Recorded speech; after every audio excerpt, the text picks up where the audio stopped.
আসসালামু আলাইকুম রহমতুল্লাহি বারাকাতুহ। সম্মানিত দিনী বইনকলরে, আজকে সূরা আলে ইমরানের 190 থেকে 192 দুইটা আয়াতের অনুবাদ আর তোরা ব্যাখ্যা করব ইনশাআল্লাহ।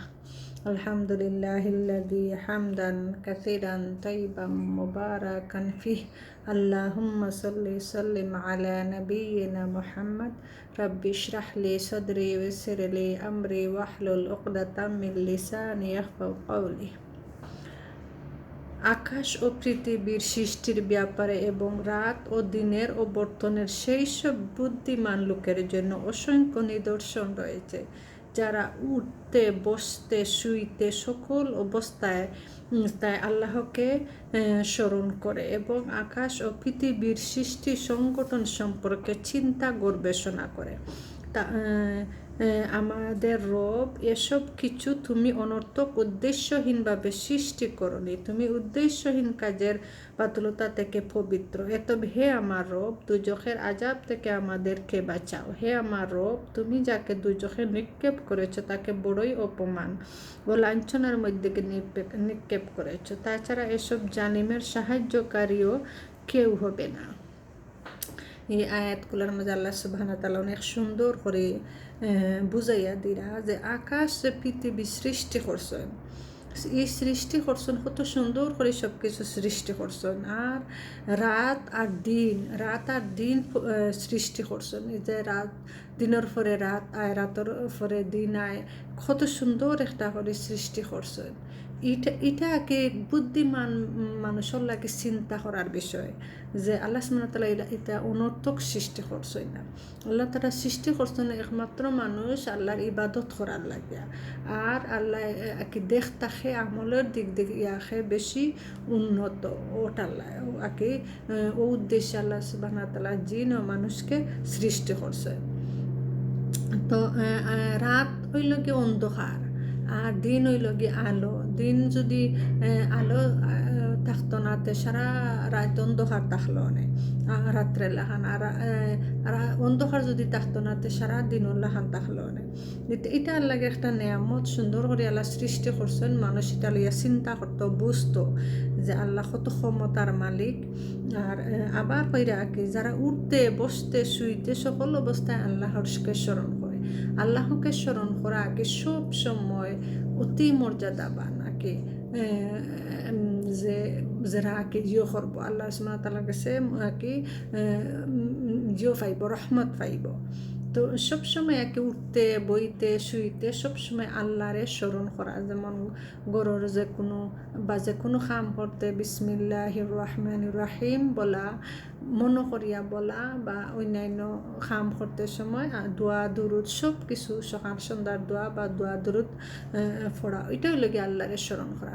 বা যে কোনো সময় সুবহানাল্লাহ, আলহামদুলিল্লাহ, লা ইলাহা ইল্লাল্লাহ, আল্লাহু আকবার বেশি বেশি করে পড়া। তো এটা লাগে আল্লাহরে স্মরণ। আল্লাহরে স্মরণ করতে কত মন্ত্রে স্মরণ করা যায়। তো এটা করে আকি যারা আকি স্মরণ করে আবার চিন্তা করে যে আল্লাহ সুবহানাহু ওয়া তাআলা কত সুন্দর করে সৃষ্টি করছেন। আবার যে আমাদের রব, এসব কিছু তুমি অনর্থক উদ্দেশ্যহীনভাবে সৃষ্টি করনি। আল্লাহর উদ্দেশ্যহীনভাবে সৃষ্টি করছেন না, উদ্দেশ্য দিয়েও এটা সৃষ্টি করছেন। এত কইরা কি বাদে হে আমার রব, দুজখের আজাব থেকে আমাদেরকে বাঁচাও। কি দুজখের আজাব থেকে বাঁচবার লাগিয়া কি আল্লাহর কাছে ফানা চাওয়া, আল্লাহর কাছে ফানা চাওয়া, আল্লাহর কাছে তওবা করা, আল্লাহর কাছে ফিরিয়ে আওয়া। আল্লাহর কাছে ফিরিয়ে আওয়া, আল্লাহ মানুষ মাত্রই ভুলের ঊর্ধ্বে নাই। আমরা বারবার ভুল করি, আল্লাহর কাছে বারবার তওবা করা, বেশি বেশি করে তওবা করা। আর আল্লাহর কাছে আকি মাফ চাওয়া, দুজখের আগুন থেকে আল্লাহ সুবহানাহু ওয়া তাআলা রক্ষা করতা। তো এরপরের আয়াত, হে আমাদের রব, তুমি যাকে দুজকে নিক্ষেপ করেছ তাকে বড়ই অপমান। আল্লাহ সুবহানাহু ওয়া তাআলা যারে নিক্ষেপ করবা বড়ই অপমানিত হইব। দুজখের কি ভয়াবহতা তো খুব কঠিন। দুজখের এটা তো কি শাস্তি তো কঠিন, লাঞ্ছনার মধ্যে নিক্ষেপ করেছ। এছাড়া জালিমদের সাহায্যকারী কেউ হবে না। যারারে আল্লাহ সুবহানাহু ওয়া তাআলা নিক্ষেপ করবা দুজখকেও জালিমর সাহায্যকারী হইতা নাই। সাহায্যকারী সেই ওইটা নাই। আল্লাহ সুবহানাহু ওয়া তাআলা বুঝাইয়া দিরা কি চিন্তা করার লাগে বেশি বেশি করি, আর জুলুম না করার লাগে, নিজে নিজের প্রতি জুলুম না করার লাগে। যদি মানুষের উপরে জুলুম না করার লাগে, নিজে নিজের প্রতি জুলুম, নিজের প্রতি জুলুম মানে আল্লাহর নাফরমানি, যেমন আল্লাহর আদেশ নির্দেশগুলা কি মানিয়া না চললে এটাই লোক নিজে নিজের উপরে জুলুম। আর আল্লাহর আদেশগুলা মানিয়া চললে এটাই লোক আল্লাহর রহমত পাওয়া।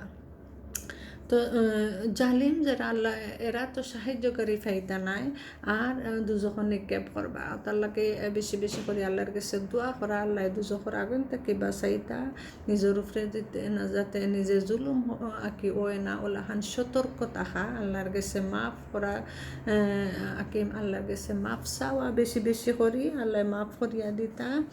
আর তওবা করা, আল্লাহরে সবসময় স্মরণ করা, আটতে বইতে উঠতে সবসময় আল্লাহর তসবিহ পড়া, আল্লাহরে স্মরণ করা সবসময়। আর মনে একটা ডোর বয় হারানি, আল্লাহ যে আমার আমল কিতা লইয়া যাইতাম আমি ফরখালর লাগি খিতা ব্যবস্থা করিয়া লইয়া যাইতাম, ওটা মনে বয় থাকা। আর বেশি বেশি করে নেক আমল করা, বালা আমল করা। জাযাকুমুল্লাহু খাইরান।